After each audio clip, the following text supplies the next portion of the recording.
Nah, sorry. Jadi intinya begini, ini notasi yang kita gunakan dalam pembelajaran, yaitu ruang contoh, pengubah acak, fungsi sebaran kumulatif, fungsi sebaran peluang, fungsi keberkatan peluang, ruang parameter, parameter sendiri, kemudian ini ruang keputusan, kemudian ini fungsi kerugian, ya. Dan yang terakhir ini fungsi risiko, ini notasinya, sorry. Kita mengulang lebih cepat lagi. Nanti materinya saya share, ya. Kemudian kita dihadapkan pada percobaan, katakanlah melempar undi atau flipping sebuah koin yang kita tidak tahu persis sebetulnya keadaannya seperti apa, apakah dia seimbang atau enggak, bias terhadap gambar atau tidak, ya, seperti itu. Nah, ini ada ini ya, ada apa namanya, yang mikrofonnya masih mungkin tempat saya sendiri nih, apa namanya, gangguan dari apa namanya, WhatsApp, ya. Jadi kita menggunakan metode nebak nih, menebak berapa nilai P, berapa nilai peluang munculnya gambar itu. Kalau P adalah peluang munculnya gambar. Jadi terdapat beberapa cara untuk melakukan guessing. Yang pertama misalnya begini, dari 10 pelemparan itu kita menghitung berapa banyak gambar yang muncul, kemudian kita bagi dengan 10. Itu ya cara pertama ya. Nah, itu kan cara menebak besarnya peluang munculnya gambar. Yang kedua bisa saja begini, berapa banyak kita harus melempar undi hingga gambar muncul pertama kali itu, ya. Kemudian kalau misalnya dari 10 kali itu tidak ada gambar yang muncul, kita beri nilai peluangnya 0. Tapi kalau misalnya muncul pertama kali gambar itu pada lemparan ke J, maka peluangnya 1/J. 1/J. Gitu ya. Nah, yang ketiga bisa saja menebak P itu dengan cara begini. Dari 10 kali lemparan itu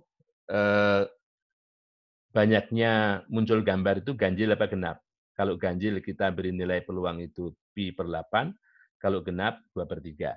Namanya juga metode nebak, ya, metode guessing. Yang keempat, lupakan berapapun munculnya gambar, pokoknya P-nya setengah.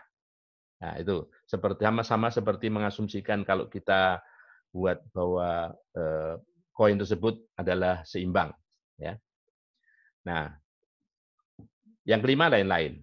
Mungkin kalian bisa membuat apa namanya, tebakan berdasarkan 10 lemparan koin tadi, bagaimana membuat tebakan untuk menebak berapa besar nilai P. Ya. Oke. Nah, oleh karena itu di sini kita punya istilah keputusan statistik atau prosedur statistik. Nah, cara pertama tadi, jadi menghitung banyaknya, jadi karena XI itu isinya 1010, gambar atau tidak, dan sebagainya, maka cara pertama tadi bisa dirumuskan sebagai jumlah XI, I dari 1 sampai 10 dibagi 10. Kan banyaknya gambar yang, kalau misalnya banyaknya gambar muncul sebanyak 7 kali, maka di situ 7/10. Jadi tergantung jumlah XI-nya ini. Yang kedua, tadi ya, kalau gambar itu tidak pernah muncul, maka peluangnya 0. Tapi kalau gambar itu muncul pertama kali pada lemparan ke J, maka peluangnya 1/J. Ya. Yang ketiga, kalau jumlah XI itu ganjil atau jumlah XI itu genap. Kalau ganjil Pi/8, ini merumuskannya dalam prosedur statistik seperti ini. Ya. Yang keempat, T-nya sama dengan setengah. Kita tidak peduli, nggak ada XI-nya di sini. Tidak peduli X1, X2, sampai X10 itu berapa nilainya. Ya. Nah, oleh karenanya, ini ada lagi bahwa cara lain lagi. Misalnya bukan memberikan keputusan statistik atau prosedur statistik seperti di atas, tapi bisa jadi keputusannya atau decision-nya itu hanya 3 macam. Bahwa koinnya itu seimbang, kalau jumlahnya itu sama dengan jumlah munculnya gambar itu sama dengan 5, atau bias ke gambar kalau jumlah munculnya gambar lebih dari 5, atau bias ke bukan gambar kalau jumlah munculnya gambar kurang dari 5. Itu keputusan statistiknya atau proses statistiknya, decision-nya, ya. Nah, jadi misalnya ada lagi nih, ini nggak ada, tidak tergantung, jadi untuk X1 sampai X10 itu tidak tergantung X-nya. Jadi prosedur T double accent ini mengatakan bahwa ini mengabaikan data dan menyatakan bahwa kuenya seimbang atau yang sama dengan T4 ini, ya, sama dengan T4 setengah, ya. Nah, yang seperti ini kita sebut dengan metode guessing, metode nebak-nebak. Ya. Kalau kemarin agak ini bukunya lain ya, bukunya lain nanti saya share juga bukunya. Ya, ini guessing method. Nah, dari beberapa prosedur tadi, dari beberapa prosedur ini, mana yang kita kategorikan lebih baik atau baik untuk menduga sebagai estimator dari P itu, ya. Nah, ada cara ngevaluasinya. Ngevaluasinya, yang pertama kali kita harus tahu, sedapat mungkin kita harus mengenali identifikasi sebaran dari pengubah ajaknya. Ya. Jadi kalau misalnya kalau kita lihat di sini, yang pertama tadi ini banyaknya gambar muncul ya dari n tindakan. Ini kita kenal sebagai distribusi binomial, ya kan? Kemudian ini munculnya gambar pertama kali, ini geometrik, misalnya gitu ya. Jadi itu yang saya sebut dengan kita perlu mengenali apa yang disebut dengan distribusi. Ya. Nah, ini kan seandainya F adalah tadi kan notasinya F adalah fungsi sebaran kumulatif dari sebuah distribusi, ini Tx-nya adalah fungsi keputusan ya, yang diambil. Ya. Jadi Tx akan diambil, jadi menggunakan informasi distribusi F, keputusan yang diambil Tx ya. Tx ini adalah pengubah acak juga karena X adalah pengubah acak. Ya. Jadi misalnya peluang keputusan D akan diambil apabila prosedur T yang digunakan ya, pada kondisi sebaran peluangnya, ya, distribusinya F itu karena S-nya diskrit ya. Kalau S diskrit ini kita menggunakan jumlah peluang. Ini kan peluang ya X. Untuk X yang mana? X demikian rupa sehingga Tx-nya sama dengan D. Tx-nya sama dengan D. Nah, quantity ini sering kita sebut, kita notasikan dengan QTFD atau fungsi ciri ini ya, characteristic function. Ya. Jadi misalnya tadi jumlah xi, karena ada ini sama dengan 10T1X, ini memiliki distribusi binomial karena masing-masing x-nya sebetulnya adalah Bernoulli ya, Bernoulli. Ya. Jadi dengan parameter ini banyaknya tindakan 10 dan kalau tadi P di sini theta gitu ya. Untuk melampirkan nilai sebenarnya dari distribusi theta, kita punya Q, fungsi Q ya. T1 ini prosedur 1. Kalau yang benar itu adalah theta, keputusan diambil adalah D. Yang pertama tadi ya. Distribusinya binomial. Dan binomial bentuknya seperti ini. Ya. Kan diambil sebanyak mulai dari 0, 1 sampai 10. Dari 10 ini peluang benarnya, peluang munculnya gambar, kali banyaknya gambar muncul, kali peluang munculnya bukan gambar, kali banyaknya bukan gambar itu muncul. Ini pangkatnya, sorry. Nah, ini yang pertama binomial. Yang kedua, kita tahu itu sebagai geometrik. Ya, ini geometrik. Oke. Jadi kalau ada tulisannya di sini, banyaknya berhasil X kali dari N tindakan, itu binomial. Kemudian di sebelah kanan ya, munculnya gambar pertama kali pada tindakan ke X, itu geometrik. Oke, sama aja terusannya ini fungsi Q juga untuk apa namanya T yang konstan, T setengah, yaitu 1. Nggak ada lain.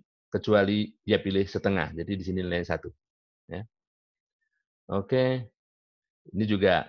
Nah, untuk prosedur yang T-aksen tadi, ini kalau tepat sama dengan 5, tepat sama dengan 5 itu kombinasi 5 dari 10, ini binomial kan, peluang X sama dengan 5, sama aja begitu ya. Ini peluang X lebih dari 5 kalau bias ke gambar. Ini kalau bias ke bukan gambar. Jadi ini lebih dari 5, peluang X lebih dari 5, ini peluang X lebih kurang dari 5. Ya. Nah, dengan menggunakan fungsi kerugian, kita bisa menghitung fungsi risikonya, R-nya.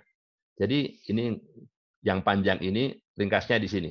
Jadi fungsi risiko, kalau sebaran yang sebenarnya adalah F0, jadi ini ada sebaran sebenarnya ya, dengan parameter yang sebenarnya berapa? F0 ya. T adalah prosedur yang dipakai. Jadi merupakan nilai harapan.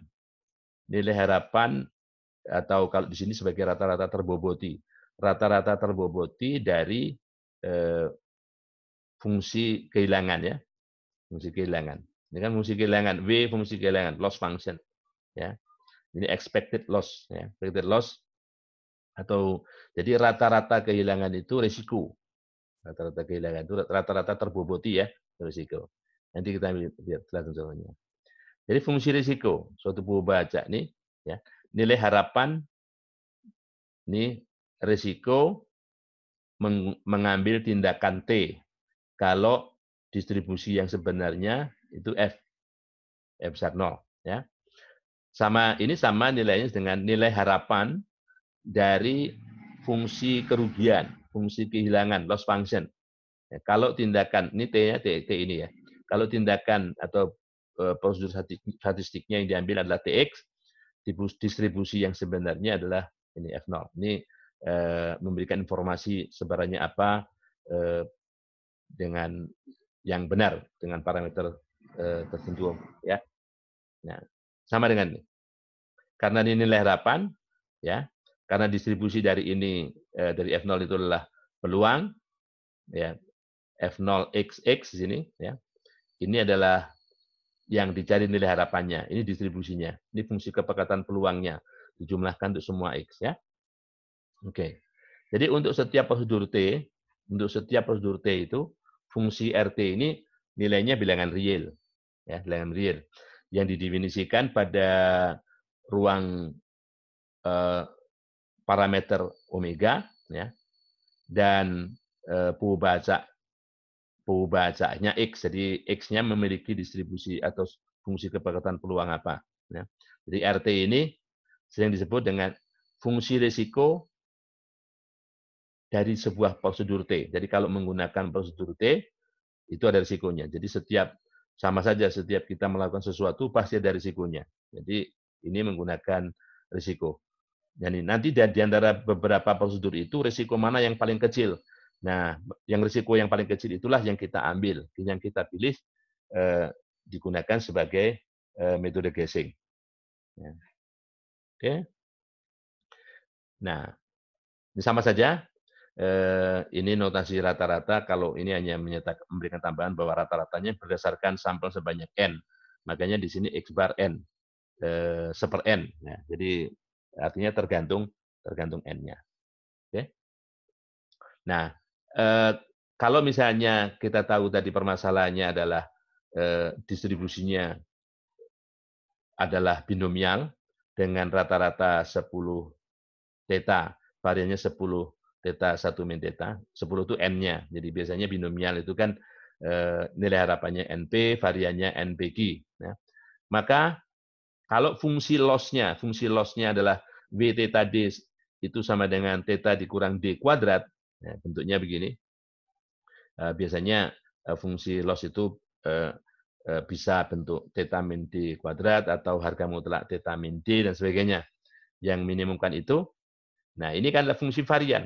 Kalau nilai harapan dari W ini berarti varian dari ini, ya, varian. Jadi varian dari rata-rata. Jadi X bar 10 itu rata-rata berdasarkan 10 sampel. Itu sama dengan kita tahu ini N, P, 1 min P. Ya, NP, N theta 10 theta 1 min theta. Maka varian rata-ratanya sama dengan, nah kan ini kan, jadi 1/n kuadrat kali varian ini, ya kan? Jadi menjadi theta 1 min theta per 10. Ini ingat ya, varian dari X bar 10. X bar 10 ya. Sedangkan yang fungsi risiko T4 ini, varian dari T4 X-nya sama setengah. Ya nilai harapan setengah min theta kuadrat. Ini nggak ada X-nya. Ya sudah, nilainya sama dengan setengah min theta kuadrat. Oke?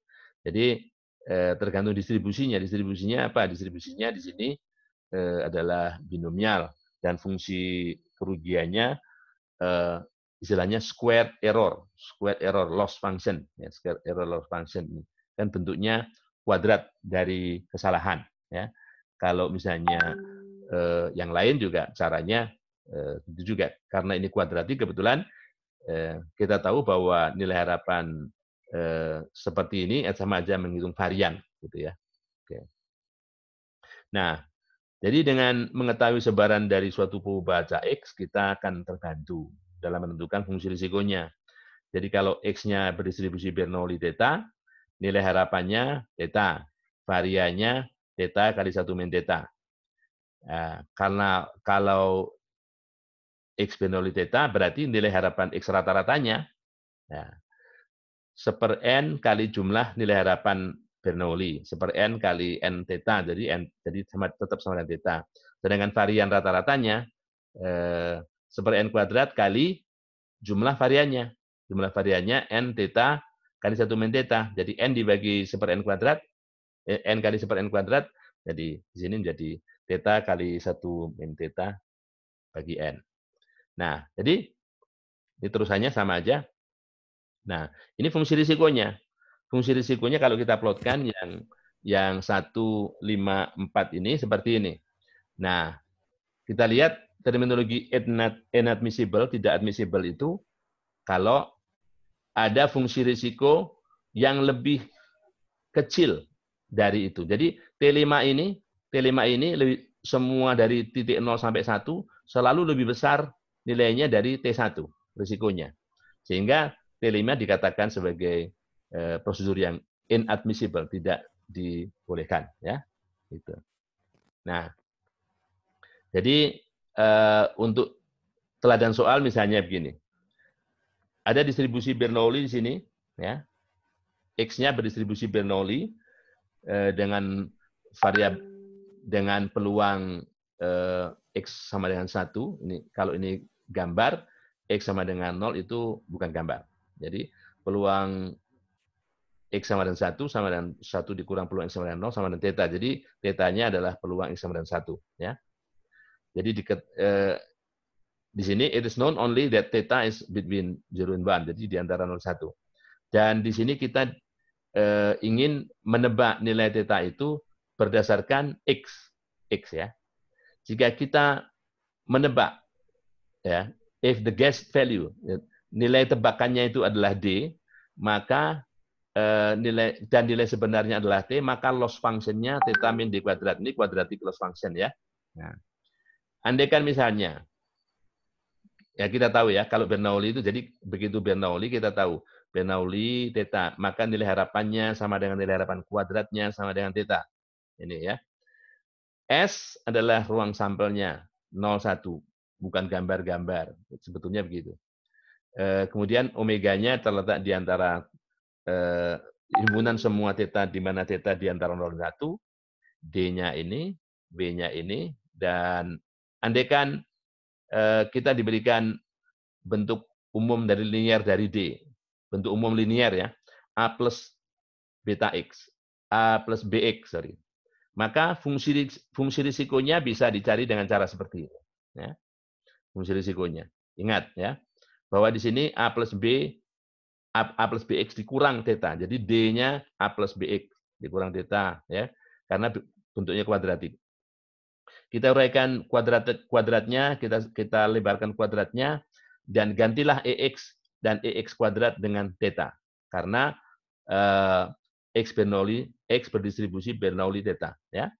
Setelah itu kita dapatkan bentuk akhirnya. Jadi risiko kalau kita menggunakan TX bentuk umumnya A plus BX itu ya sama dengan ini. 1 dikurang 2B kali theta kuadrat ditambah 2AB B kuadrat min 2A kali theta ditambah A kuadrat ya. Jadi tergantung A dan B-nya. Ya. Oleh karenanya, andaikan misalnya kita nebak, oke, T1, T2, T3, T4, T5, T6-nya seperti ini. Ya. Kalau ini berarti A-nya 0, B-nya 1. Ini berarti A-nya seperempat, B-nya setengah. Ini baik AB sama dengan sepertiga-sepertiga. Ini A-nya setengah, B-nya 0. Ya. Ini bentuknya A plus BX ya. Jadi A-nya setengah, B-nya 0. Kalau ini A-nya 1, B-nya min 1. Yang kelima. Yang keenam, baik A-nya 0, B-nya 0. Jadi kalau misalnya A0, B-nya 0, ya, itu kita bisa cari masing-masing prosedurnya ya. T1-nya risikonya min theta kuadrat plus theta, ya. Kemudian T2-nya, T3-nya, ya. T4-nya nanti bisa diverifikasi di situ benar apa enggak hitungan saya, ya. Kemudian T6-nya. Oke. Nah, setelah itu untuk membandingkan masing-masing risiko ini kita buat bagaimana gambarnya. Ya, fungsi risikonya. Nah, fungsi risikonya seperti ini. Nah, yang datar ini saya tambahkan yang datar ini untuk 1/16 ya, 1/16 itu risiko fungsi yang kedua. Ya. Nah, kalau kita lihat itu di sini legend-nya yang nggak ada T2, nggak ada di sini. T2 yang garis datar ini karena nilai risikonya konstan. A kuadrat, jadi 1/16. Ya. Nah, oleh karenanya, pertama kita lihat yang mana yang fungsi yang risikonya lebih besar dari yang lain. Ya. Kita lihat di sini, T5. T5 itu yang 3x kuadrat min 3x plus 1. Hitam. Hitam itu yang ini, yang paling di atas ini, yang paling di atas itu ya. Nah, itu bentuk kuadratik yang paling atas itu di bawahnya ada bentuk kuadratik yang lain atau fungsi yang datar. Karena jelas bahwa grafik risikonya selalu di atas grafik risiko T2, T3, dan T4 ya. Untuk semua nilai theta di antara 0 dan 1 juga di atas grafik risiko T1 kecuali pada theta sama dengan setengah ya. Jadi di sini bahwa T5 itu dikatakan inadmissible ya. Nah, sekarang pertanyaannya pilih prosedur yang mana? Apa alasan memilih prosedur itu? Ya. Oke. Jadi mungkin tampilannya sampai di situ dulu. Ini rekamannya saya